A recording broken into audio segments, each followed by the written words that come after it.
Good morning mga boss. Congrats sa mga nakarambol no. On the spot yung tagabi ihatag nako. So 217 panalo rumble kagabi sa 9 PM. So binigay ko mga alas City. So cut off 8:30 PM pa yung cut off. Sana nanood po kayo at manalo naman kayo.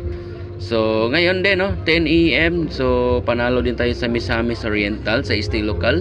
Lumabas po ang 444. So congratulations sa mga nanood at nakasabay sa ating kombi. So ako sa inyo, kung gusto nyo manalo, kailangan nyo lang manood palagi sa aking reels at mag-like at mag-comment below para updated kayo palagi sa mga combination. Okay, so meron tayong ibibigay ngayon. Viva Pit Senior pala sa lahat, no? So ayan, Viva Pit Senior po sa inyo lahat. Sana manalo ta ngayon at pala rin, no? So 436 target rumble 818 184 at saka 811. So taya po kayo, nasa comment section na po yung link kung gusto niyo tumaya online, no? Taya na, baka manalo po kayo. Huwag baliwalain ang aking mga vlog binigay dahil lalabas ito. So magmahay na jud ka. So comment below sa comment section kung saan location po kayo. Good luck, sana manalo po kayo.